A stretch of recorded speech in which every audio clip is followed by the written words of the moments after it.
राम राम राम राम राम राम राम राम राम नारायण नारायण।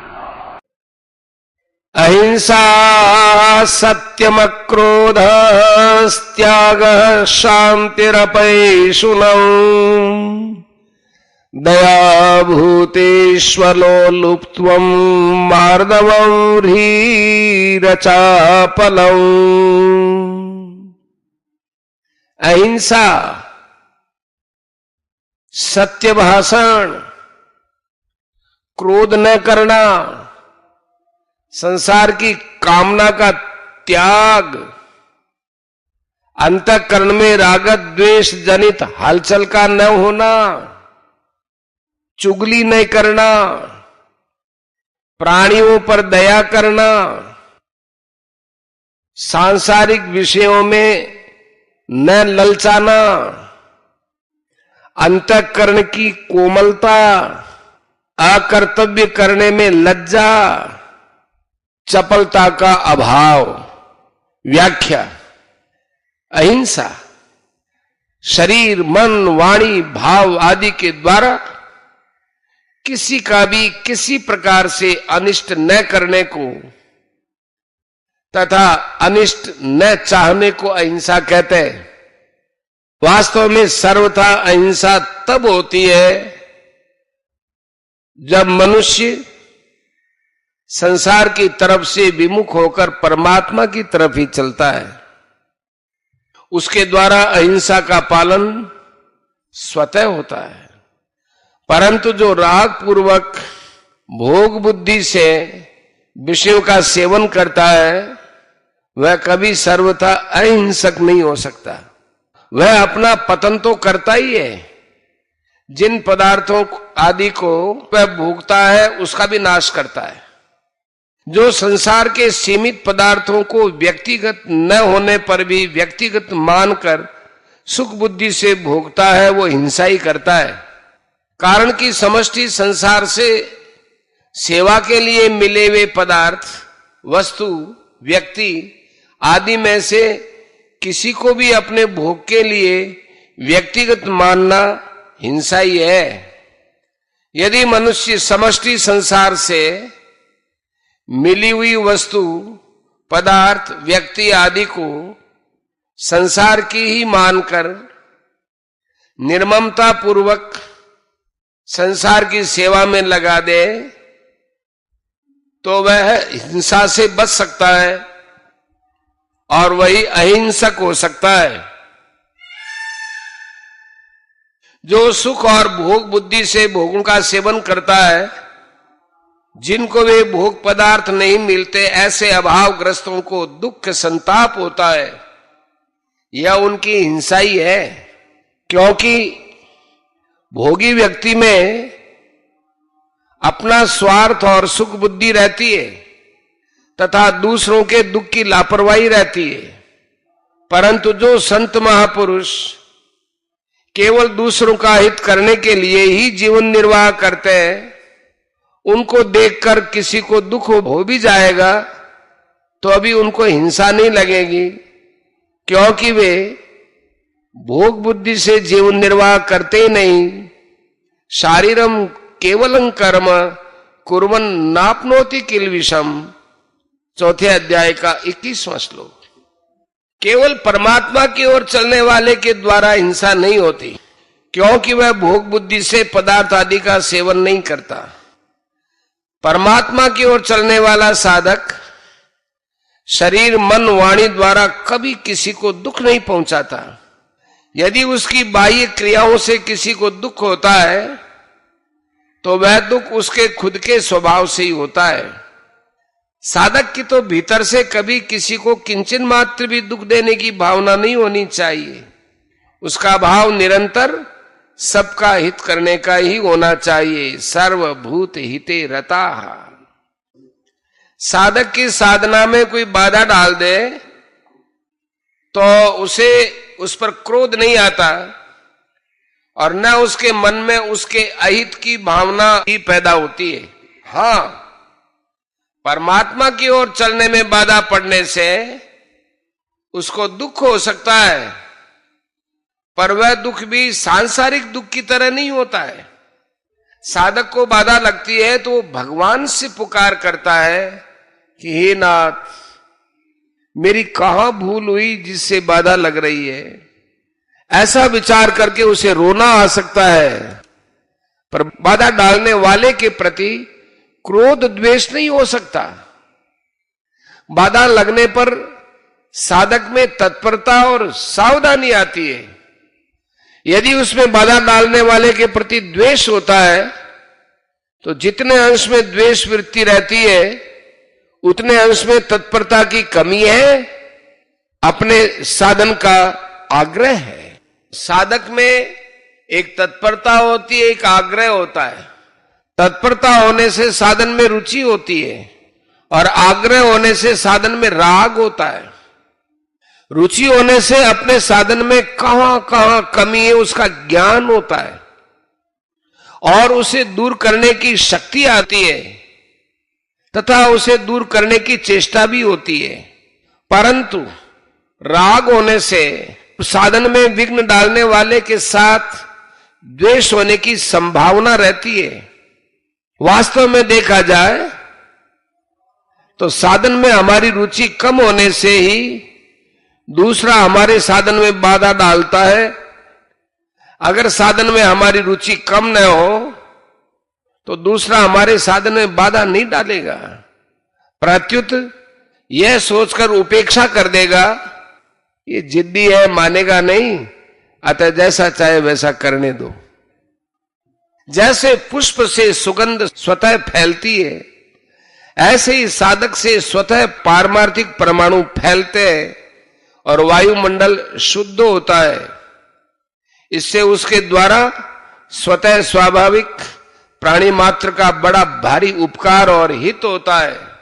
परंतु जो अपने दुर्गुण दुराचारों के द्वारा वायुमंडल को अशुद्ध करता है, वह प्राणी मात्र की हिंसा करने का अपराधी होता है। सत्यम अपने स्वार्थ और अभिमान का त्याग करके केवल दूसरों के हित की दृष्टि से जैसा सुना, देखा, पढ़ा, समझा और निश्चय किया, उससे न अधिक और न कम, वैसा का वैसा प्रिय शब्दों में कह देने का नाम सत्य है।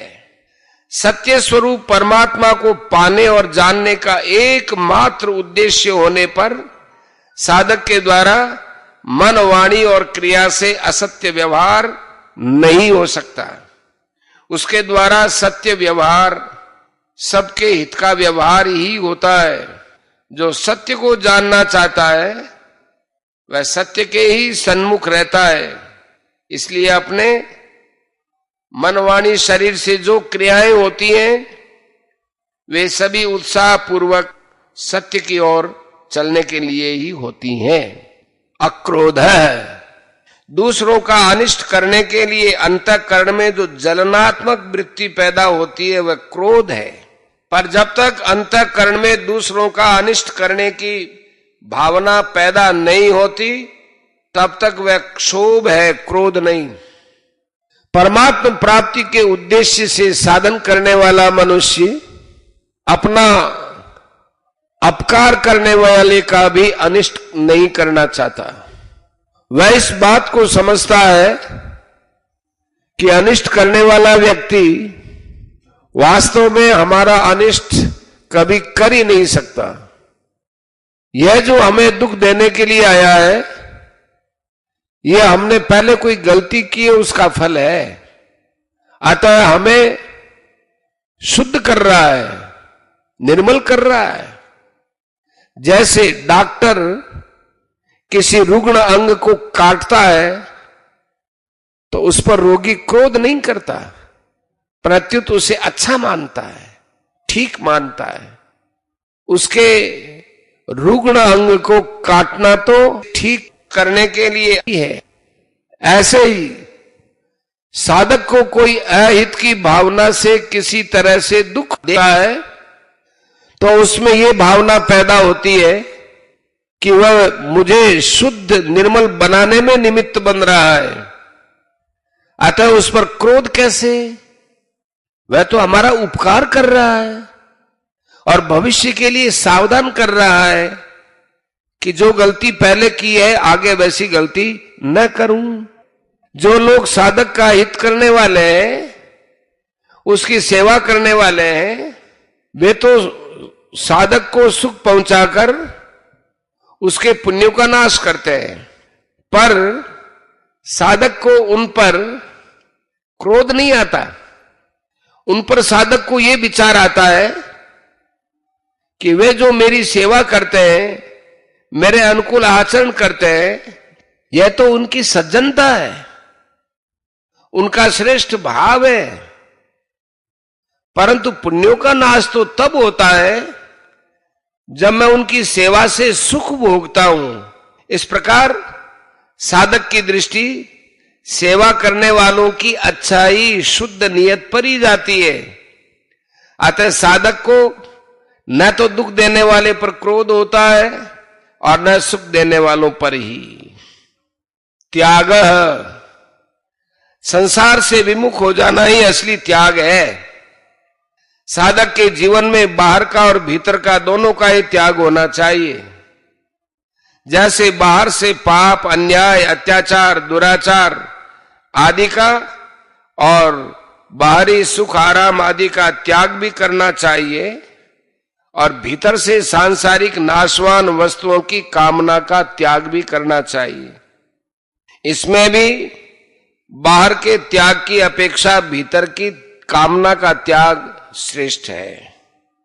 कामना का सर्वथा त्याग होने पर तत्काल शांति मिलती है। त्यागात् शांतिरनंतरम, 12वें अध्याय का 12वां श्लोक। साधक के लिए उत्पन्न और नष्ट होने वाली वस्तुओं की कामना ही वास्तव में सबसे ज्यादा बाधक होती है। अतः कामना का सर्वथा त्याग करना चाहिए। त्याग कब होता है?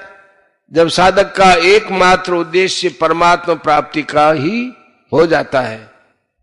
कारण कि सांसारिक भोग और संग्रह साधक का लक्ष्य नहीं होता, अतः वह सांसारिक भोग और संग्रह की कामना का त्याग करते हुए अपने साधन में आगे बढ़ता रहता है।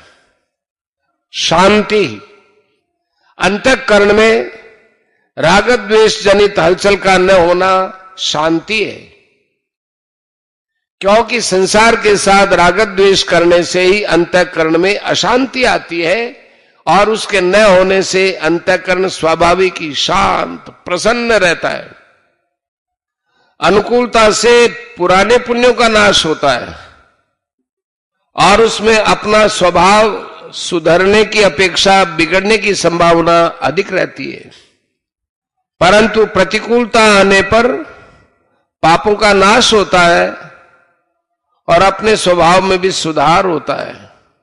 इस बात को समझने पर प्रतिकूलता में भी स्वतः शांति बनी रहती है। किसी परिस्थिति आदि को लेकर साधक में कभी राग द्वेष का भाव हो भी जाता है तो उसके मन में अशांति पैदा हो जाती है, और अशांति होते ही वह तुरंत सावधान हो जाता है कि राग द्वेष पूर्वक कर्म करना मेरा उद्देश्य नहीं है। इस विचार से फिर शांति आ जाती है और समय पाकर स्थिर हो जाती है। अपैशुनम, किसी के दोष को दूसरे के आगे प्रकट करके दूसरों में उसके प्रति दुर्भाव पैदा करना पिशुनता है। इसका सर्वथा अभाव ही अपैशुन है। परमात्मा प्राप्ति का ही उद्देश्य होने से साधक कभी किसी की चुगली नहीं करता।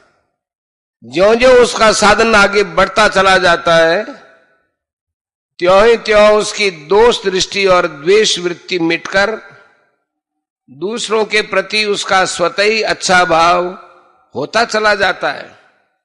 उसके मन में ये विचार भी नहीं आता कि मैं साधन करने वाला हूं और ये दूसरे साधन न करने वाले तो साधारण मनुष्य हैं। प्रत्युत तत्परता से साधन होने पर उसे जैसी अपनी स्थिति दिखाई देती है वैसी दूसरों की स्थिति भी दिखाई तो देती है कि वास्तव में उनका भी जड़ता से संबंध नहीं है, जड़ता से संबंध माना हुआ है।